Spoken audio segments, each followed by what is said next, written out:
Welcome back to Sport Unlocked. Returning, Martyn Ziegler from The Times, Tariq Panja from The New York Times, myself, Rob Harris from Sky News. Coming up, you can never get far away from the Super League. It's back in the headlines. The battle with Real Madrid and UEFA. But Tariq and myself, we had quite a day at the World Anti-Doping Agency gathering in London. Rob, nice to see you again. We spent the day listening to pretty much the entire management team of the World Anti-Doping Agency going through a whole load of things ahead of the Olympics this winter in Milan. But a lot of interesting little angles there as well, Rob. You make it sound quite routine. Stay tuned for what happened when Tariq got to challenge them over some of their claims about reporting of the Chinese swimming doping case and the search for whistleblowers. Yes, well, stay tuned.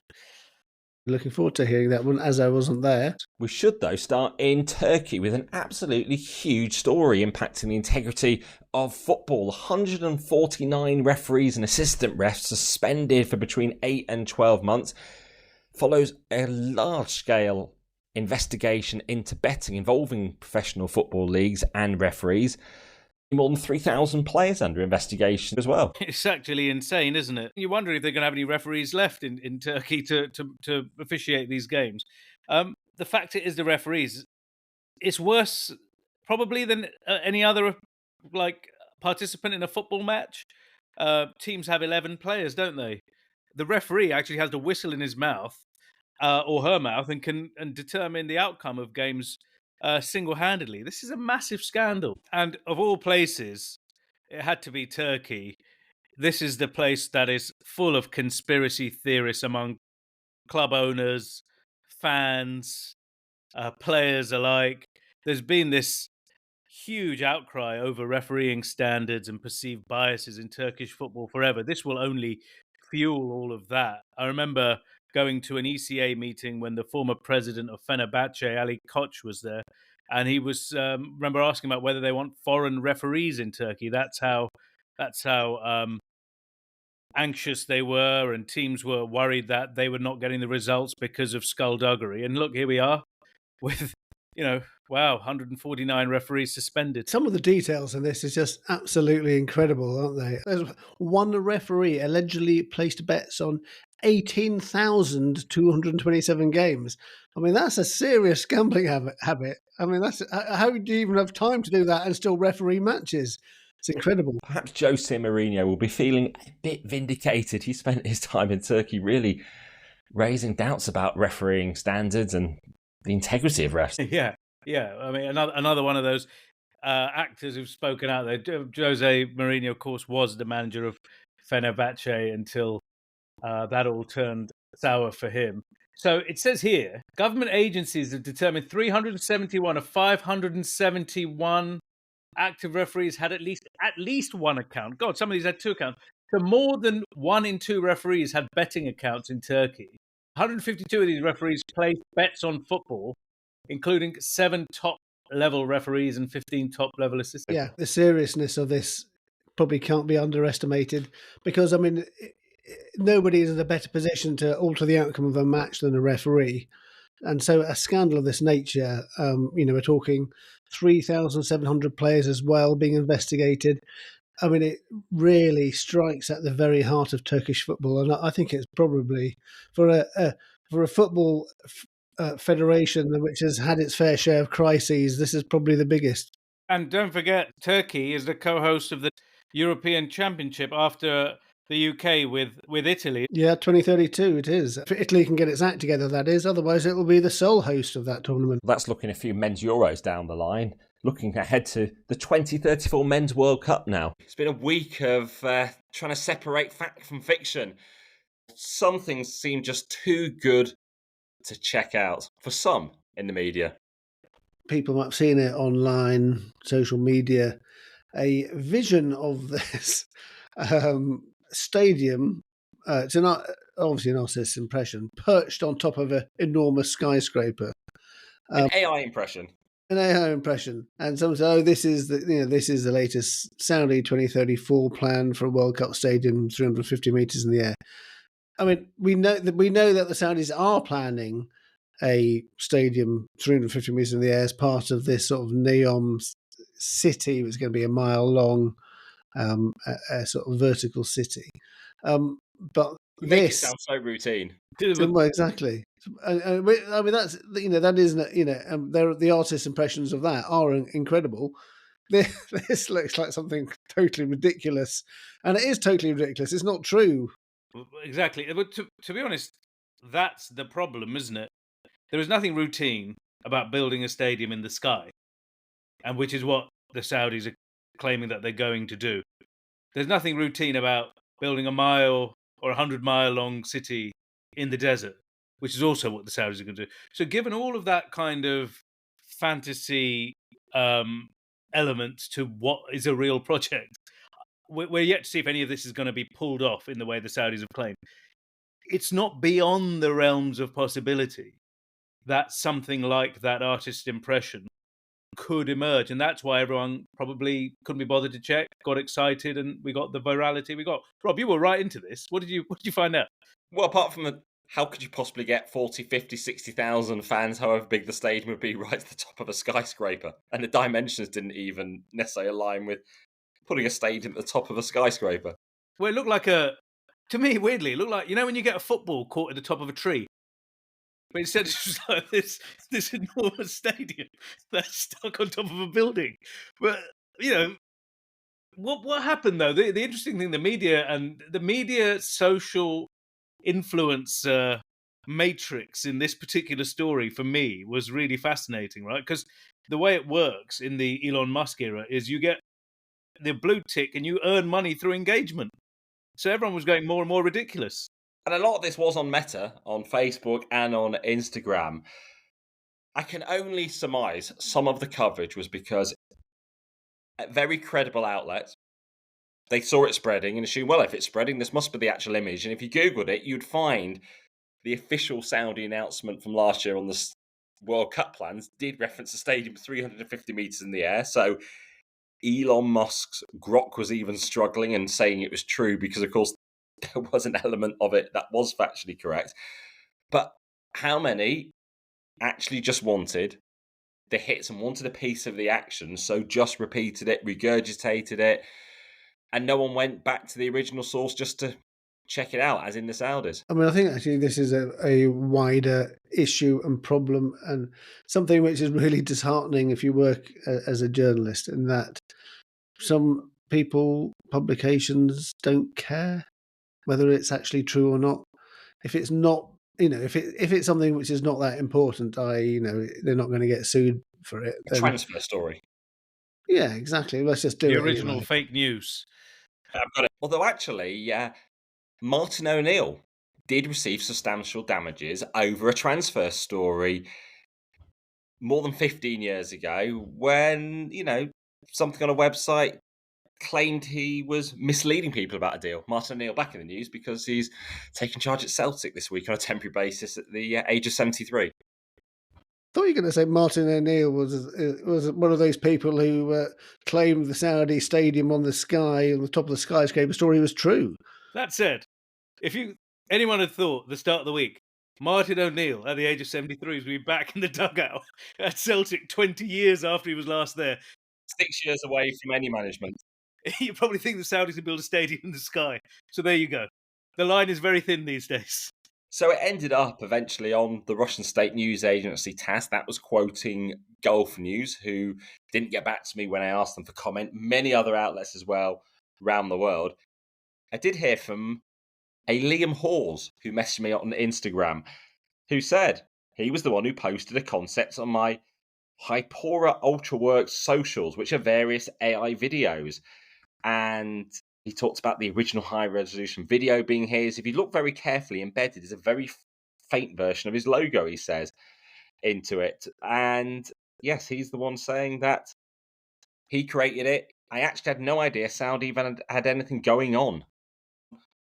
Oh, well, that's brilliant that you actually tracked down the person who created this thing and just put it out there as a sort of, as a sort of thing, just an idea. Is he a sports fan? What a weird thing for someone who doesn't know Saudi Arabia are hosting the World Cup to build a stadium in the sky, but he's got no idea Saudi are doing anything. He didn't say it was Saudi Arabia. That's Other what I people mean. did. The only people who are likely to do anything like this are Saudi Arabia. Oh, brilliant. He didn't say it was Saudi Arabia. No. Oh, that's even better. Did you tell him they're going to host the World Cup in 2034? Did you break the news? They're looking for some help with stadium designs. But I put something out there through Sky platform saying it's not real. Not many was perhaps making those checks just to see, is this thing that looks completely implausible plausible? Is it a real design? No. And if you search, you would find a real design from NEOM from last year. Rob, that post you did with Sky on Instagram, at least, that got quite a lot of engagement as well, didn't it? That was the other thing. People found the fact that the way this story had been disseminated, this wrong story, also quite an interesting thing. There was a lot of engagement and comments on that as well, wasn't there?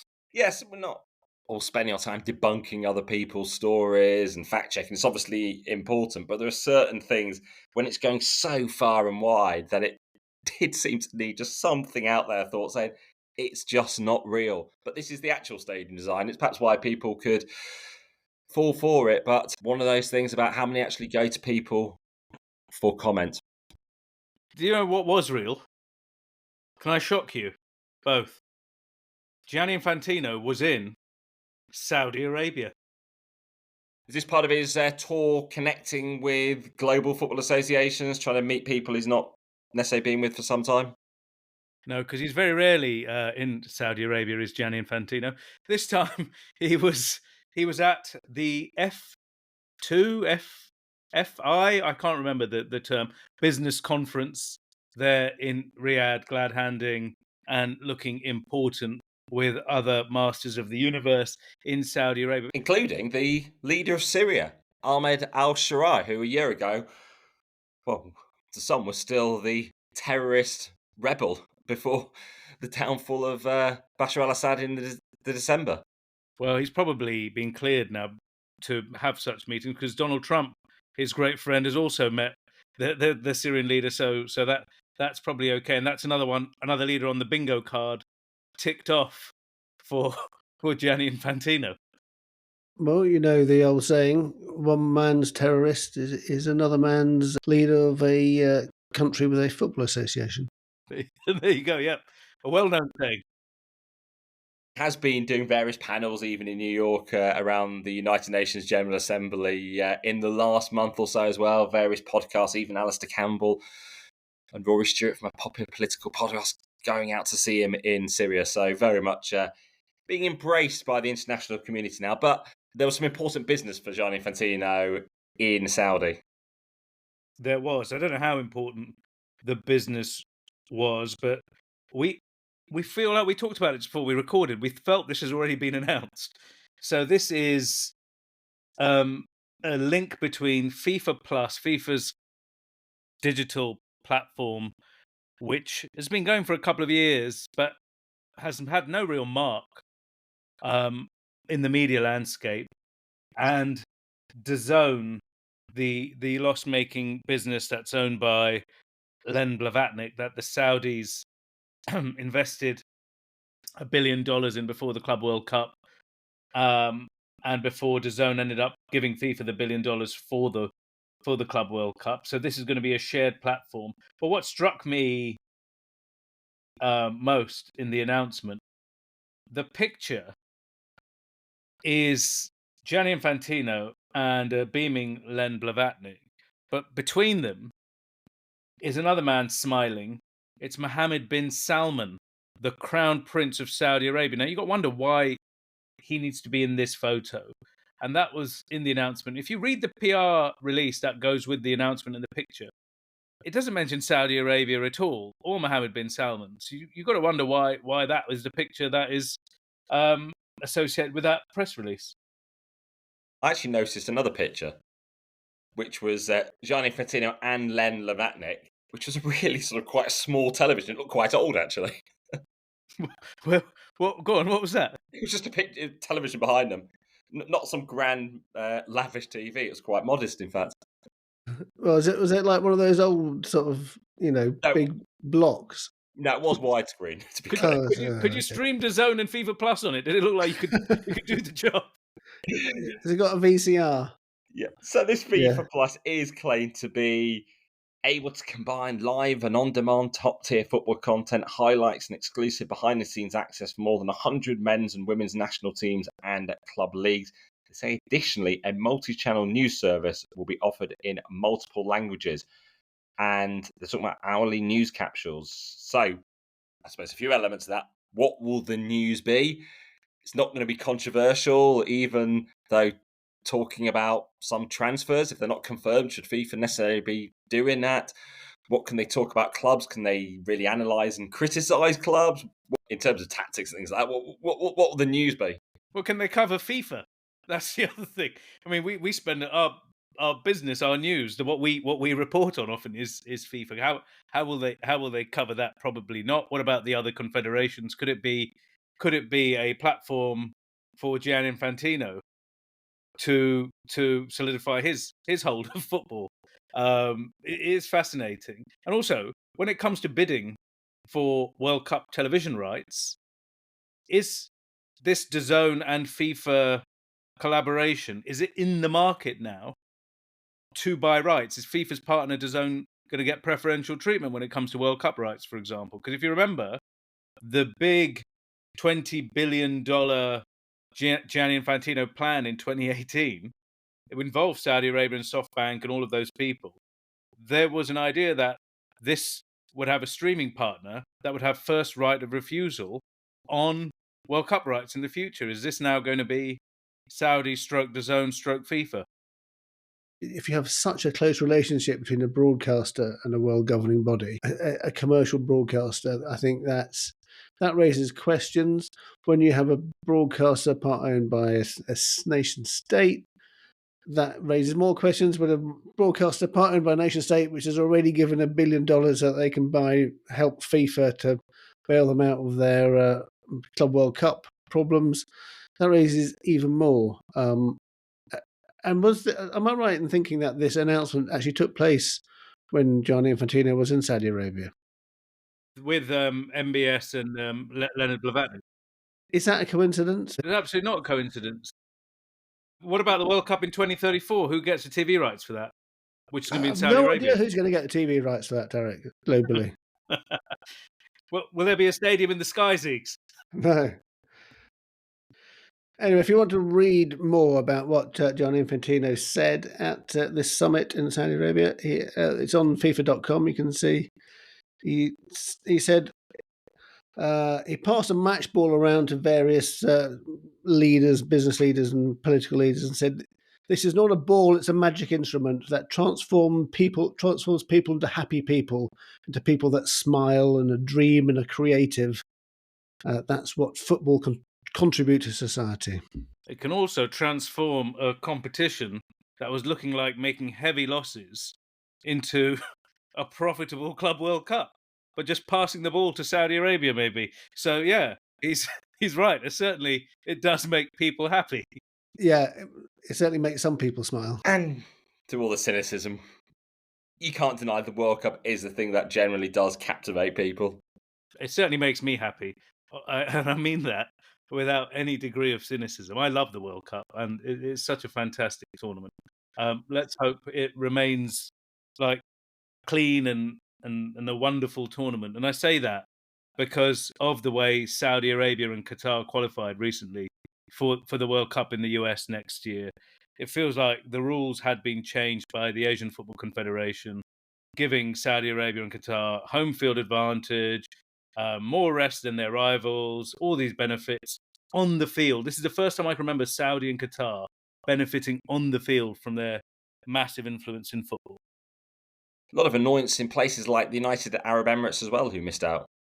United Arab Emirates, yeah, there was almost a riot. Well, there was a riot in the game in Doha involving the UAE and Qatar.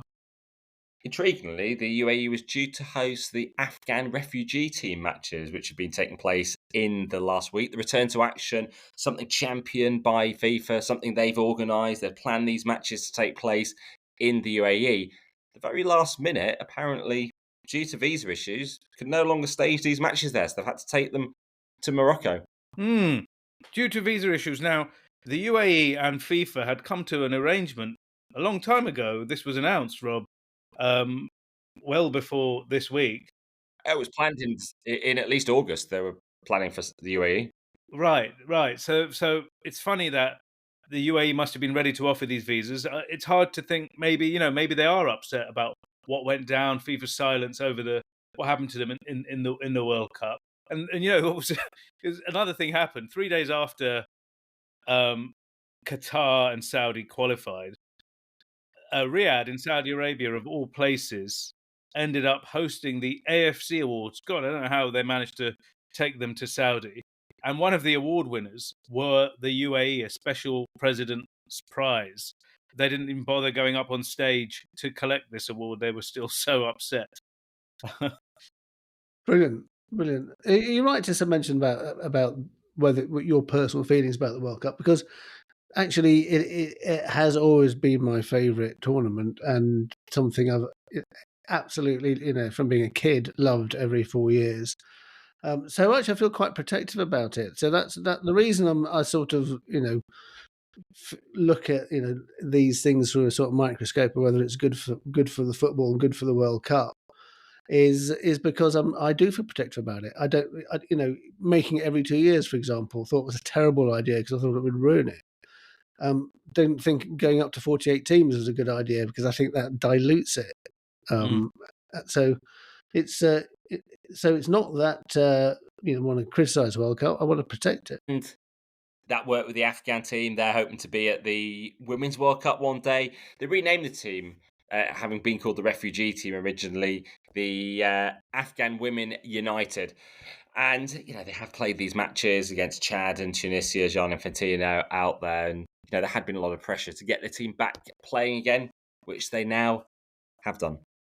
So, yeah, well, it's great they've done that. Rob, there was a non-football story out of Saudi Arabia as well. God, people listening to me wondering why do we keep banging on about Saudi Arabia, but there's so much of the sports world, so much of the money is there. It's having an effect across the board. This is something completely different. This goes back to last year in the build-up to the Paris Olympics, when Saudi Arabia was suddenly awarded an Olympics of their own, a new Olympics, an esports Olympics, and not just one edition, but being able to stage it for 12 years. There was no bidding process. The announcement didn't really get treated by the IOC with much fanfare to target the audience they're trying to attract, that young audience. It was quite a load of dull administrators at the IOC session, and it'd been delayed. I think it was due to get underway this year already, and there was no news of it taking place. And now it won't be taking place at all in Saudi. No. Now, if you think about this, was the announcement that took place in the final days, final Olympics of the Thomas Bach presidency. What we're hearing now is the deal is off. Kirsty Coventry, of course, is the new IOC president. And it says in the statement that was released by the IOC recently, the two parties and the Esports World Cup Foundation sat down again and reviewed this initiative. They mutually agreed that they will end their cooperation on the Olympic esports games. At the same time, both parties are committed to pursuing their own esports ambitions on separate paths. The IOC, for its part, will develop a new approach to the Olympic esports games, taking the feedback from, and this is Kirsty Coventry's big thing, the pause and reflect process into account and pursue a new partnership model. What do we make of this? Well, as recently as February, Thomas Bach, in his final months as IOC president, was pictured in Riyadh with Mohammed bin Salman, announcing that this landmark esports World Cup will take place in Riyadh in 2027. So what have been the challenges with this whole event? Well, what games would they play? There was this whole sense we don't want anything violent, even though, of course, the actual Olympic has shooting.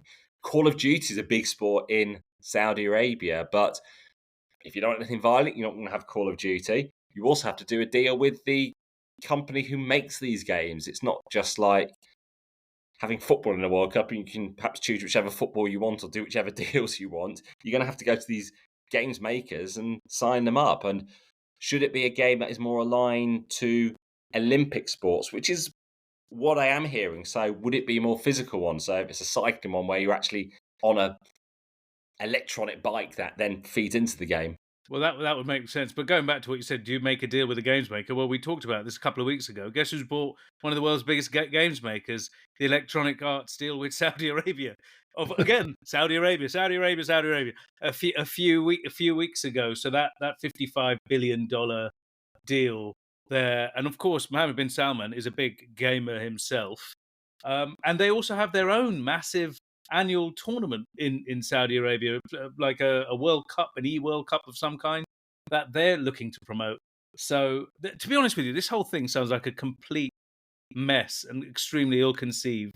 And maybe Kirsty Coventry, if it was her decision, has been decisive here and just pulled the plug on this thing.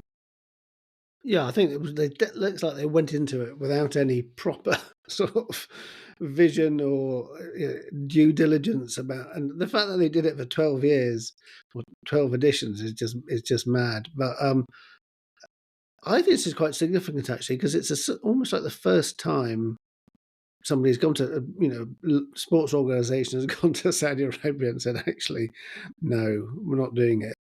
So look again. I think this is also maybe a sign of Kirsty Coventry breaking away from Thomas Bach, because he kind of left her in a position where he'd done all the sort of the major deals, made the major decisions, and look what she's doing now. She's sort of reviewing how Olympic Games are going to be organised. And this is another major decision as well. So maybe she's flexing her muscles. Because it had similarities with the way the Brisbane Games were awarded for 2032. A behind-the-scenes deal, no open bidding process. It was, in that case, as we mentioned previously, Qatar who lost out and were aggrieved at the lack of formal process. Here was a landmark moment for the IOC, the launch of a brand new Olympics to go alongside the Summer Games, the Winter Games, the newer youth games as well, and e-games. The whole future of the movement could hinge around this, and yet there was no fully open process, which would be part of actually communicating its existence to the world by having open bidding. It would get a contest going and might have attracted more interest from those that they're trying to garner interest from. But it looks like perhaps this is Kirsty Coventry being decisive, and since there was maybe nothing formal that was there and maybe there's ability to break it, that she could go ahead on her own path. Well, at the same time, Saudi already has its own rival esports World Cup that it's been pushing ahead with. Yeah. You know what? It'd be interesting to see the Coventry presidency. You mentioned Brisbane there. That had at least an air of a real pongy process, given the obvious feeling of conflict of interest, because John Coates, the IOC vice president, big man in Australia, close to Thomas Bach, he was pushing the Brisbane Olympics and a no-bid Summer Olympics. Look, we all know that so many cities around the world want to host the Summer Olympics, and the way that went down left a nasty taste in a lot of mouths. Now, would Brisbane be the first pick for an Olympic Games? Probably not. Well, the Summer Olympics is such a totem, isn't it, for the world? It's such a big event. We've had Paris, Tokyo, London, Rio de Janeiro. Or you could argue on the other hand, why not? Why not go to small towns? Qatar could have gone to the Court of Arbitration for Sport to challenge that award by John Coates' Gold Coast, couldn't they?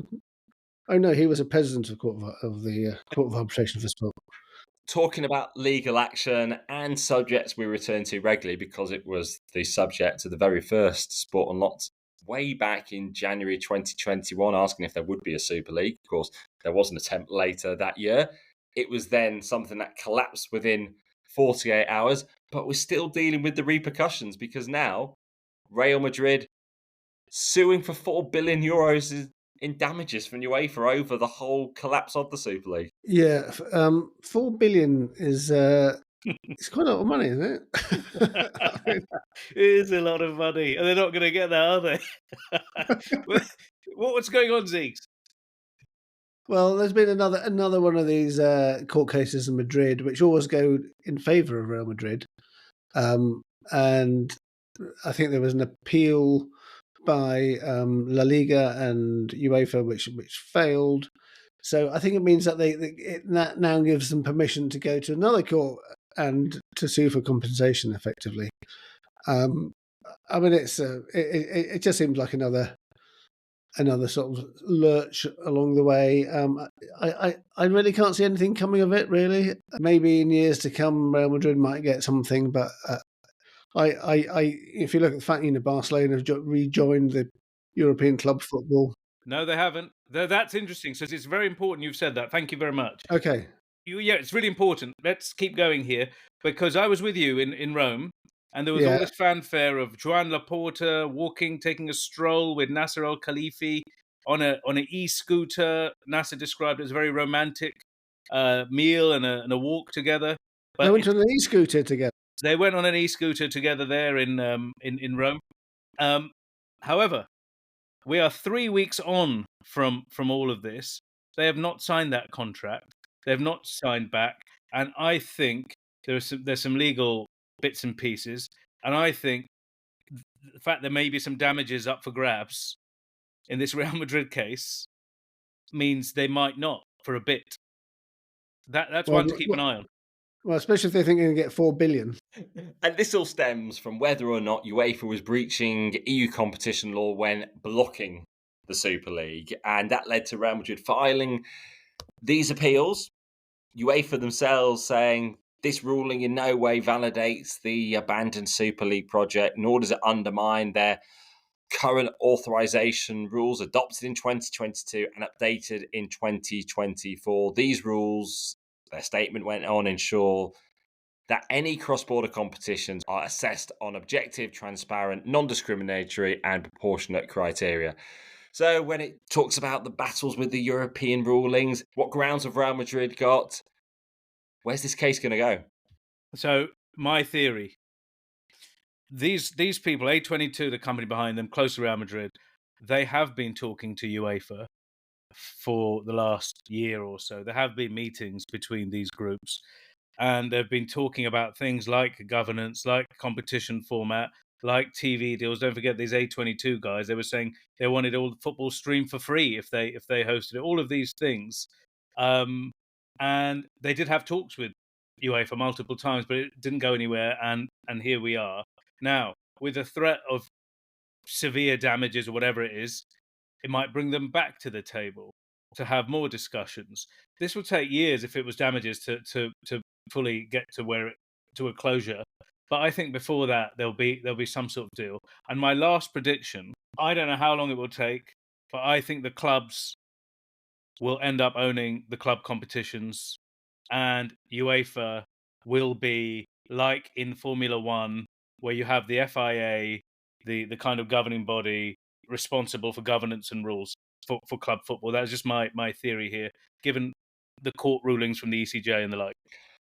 We're not too far from that, are we? With UEFA now, with UC3 relevant, even working now on a new deal for a new beer sponsor, getting rid of Heineken after all these years to go in with the owners of Budweiser. This is the UC3 joint venture between UEFA, 51%, and the European Football Clubs, former ECA, 49%. But the announcement, it said they are in exclusive talks. It didn't say the deal's been done, but with AB InBev, maker of Budweiser, I think, and they're the FIFA's partners as well, I think. And we'll close the relationship with Heineken after, as you said, 30 years. But it was interesting that they're announcing it before the deal is closed. We've entered an exclusive process. And looking at, I think Matt Slater wrote about it in The Athletic, he's saying the numbers are 200 million euros per season versus the 120 million that Heineken had been paying. It's a significant uplift. But maybe they're hoping to put this out in the public. Maybe someone else comes in. It's interesting they've done it before it's actually fully signed and sealed. Yeah, very interesting. When you're talking about the Super League initially, Rob, I thought you meant the fact you're referring to the Rugby League Super League in England, where because the Australia's NRL chief has headed over for talks this week with some clubs about taking a stake in it, which I think is very interesting. But I do agree, perhaps not the biggest Super League story of the week. Well, that does tell you about the disparities in financial investment, because England played Australia in a rugby league test at Wembley, and Australia absolutely trounced them. Obviously, it's the number one sport in Australia, far from that in England, and it shows a sport where there's just a complete disparity and there isn't a globally competitive market. Well, we've been teasing it since the start. We're at the World Anti-Doping Agency's briefings that they held in London, which is very good. The fact that the leadership were there, the investigators were all there, medical people there, and there to take any questions, which meant you had a chance, Tariq, to really challenge them over the Chinese swimmers case, the case that they never wanted to be out in the open, and of which is still being deliberated over how you handled the story, how they responded. Yeah, it's been they're still very frustrated. It's more than a year since we and ARD, the German media house, published this story. And just to remind people, this was 23 Chinese swimmers that tested positive for banned heart medication, claiming contamination after eating food in a hotel before a competition. No one has found where the drug had come from, but it was in the systems of these people. And they've went on to win multiple medals at the Tokyo Olympics, and some of the same guys and women in Paris. Now, the reason why it came up is because Hayo Seppelt, the German journalist from ARD, he published a story this week that said WADA have an operation. WADA's investigation department has an operation called Operation Puncture, looking for the whistleblowers involved in that story. And at this event, Rob, that you and I went to, the head of investigations, Gunther Junger, was there. We were able to ask him about this, and he did confirm that there was this investigation. While he said they wouldn't normally confirm investigations while they're underway, but he did confirm the investigation into leaks. He did, and what was really weird, he started his presentation not about this, but just about the work he does, by saying that WADA almost has best-in-class whistleblower protections. He was like talking up the importance of whistleblowers and how they protect them. And that kind of jars with this kind of hunt for the whistleblowers in this case. It's like, he was claiming, questioning their motives, who these people are. It's really important, but also saying that it has to be balanced out because some of the details that came out in the case were related to minors caught up in the Chinese doping case.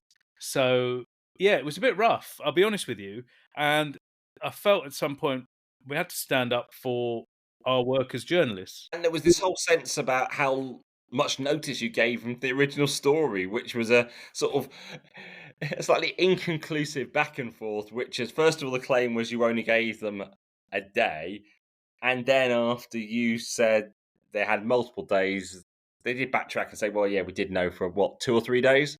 Yeah, it was nonsense, to be honest, and we wouldn't do that as well, because the story took a great deal of time to put together, and we had detailed questions for them. The way it was presented was like, yeah, you only gave us like half a day or a day to reply, and it just wasn't the case, and we wouldn't do that.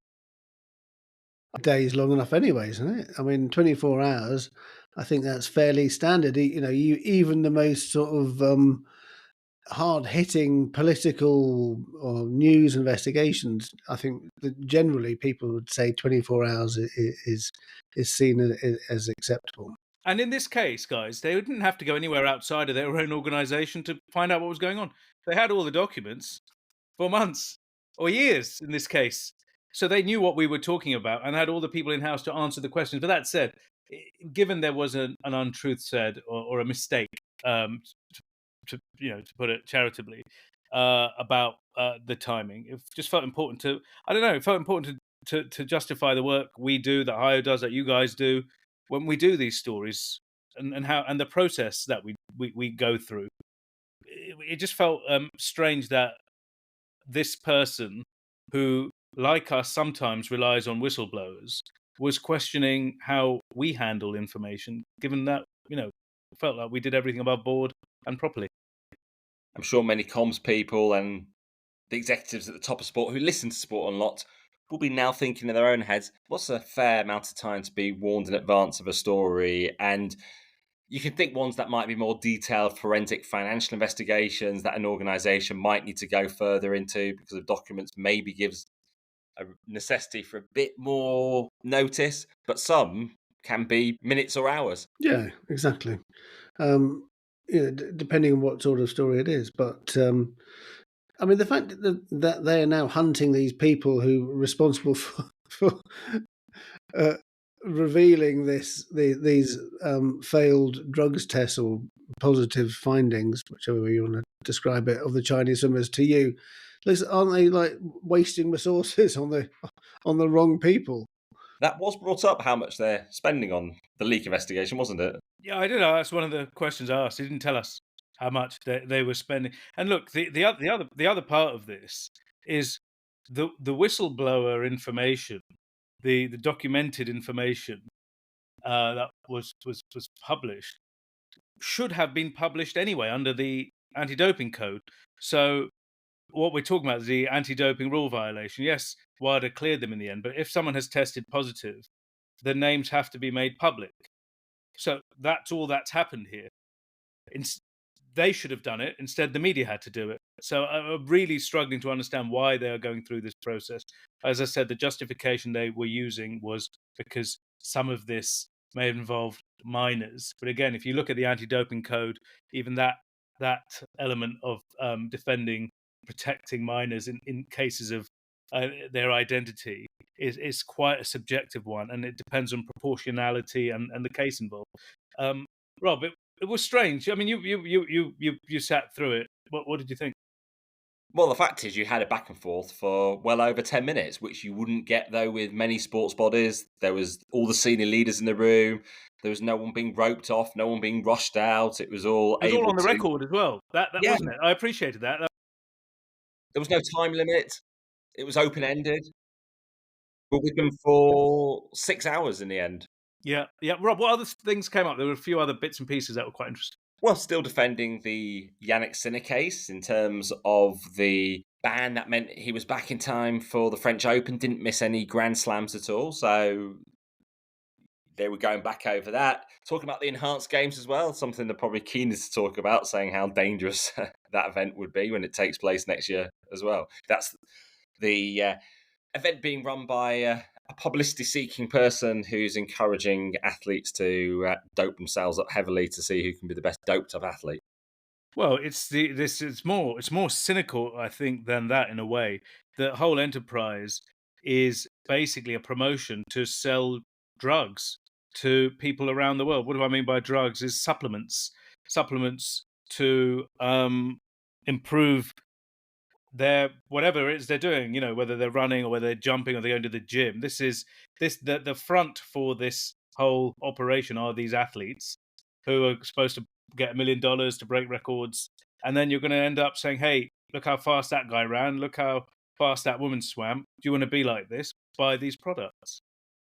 The story that Hayo Sapelt did about the hunt for the whistleblowers, I think that quoted sources from the Athletics Integrity Unit confirming that they had been approached by WADA trying to find these whistleblowers or leaks or whatever.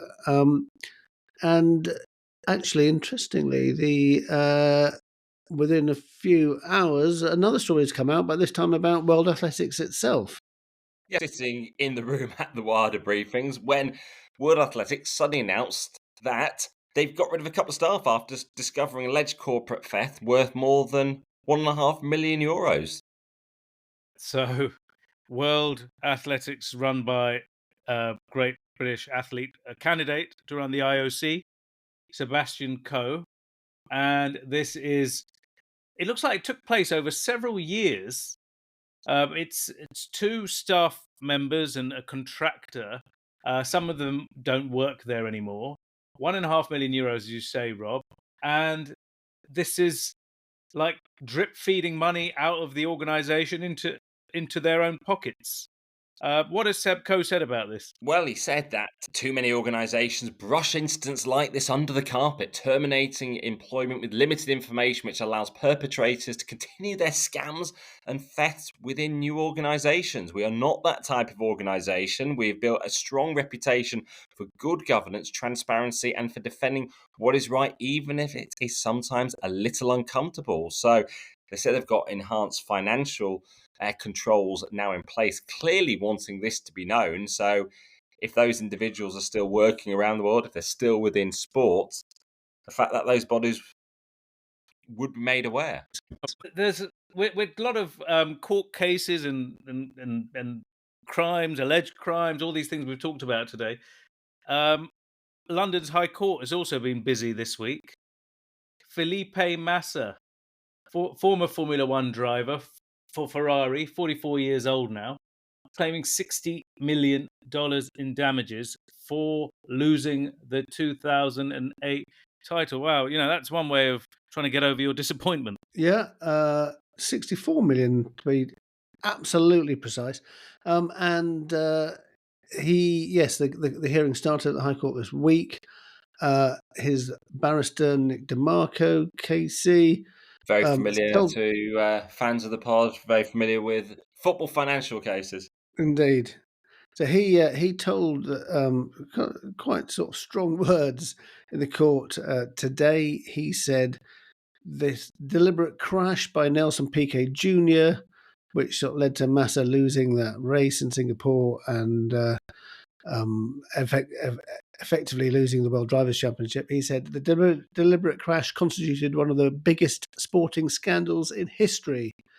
And what follows was the deliberate concealment of the conspiracy to have the crash and a conspiracy to effectively cover up one of the most serious scandals in the history of sport. And he effectively is naming Bernie Ecclestone, then the Formula One chief, and the late Max Mosley, who was the head of the motorsport governing body, the FIA, basically saying they knew about this when it happened or very soon after it happened, but they decided not to do anything because they didn't want a big scandal. So they didn't do anything until Nelson Piquet Jr. admitted it a year later. But a day earlier, Ecclestone's lawyer, this came out in the court, basically said he just wasn't driving very well. It's trying to, re-refereeing a sporting event that took place 17 years ago. And it said, maybe Felipe Massa should look at himself because he performed very poorly in the car that day. He actually was leading the race at the time, but what he did is that he was forced into a pit stop after the safety car came out, and then he panicked and drove away with a fuel hose still attached to his car, and then as a result of that swerved and knocked down a member of his team, and then it drove into the path of another car. So yeah, I think it's fair to say that it was a botched pit stop. But you do get botched moments within races as well. You get driver errors in the pits as well, moments where you just make the wrong maneuver. Well, this comes this week after the driver at the last Formula One Grand Prix almost killed two members of the pit crew who ran across the track. So yeah it is pretty hair-raising stuff there. So this trial. This hearing, this is like a pre-trial hearing this week to decide whether it should go to a full trial.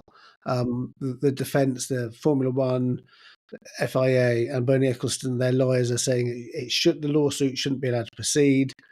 Obviously, Felipe Massa and Nick DeMarco are saying it should go to full trial.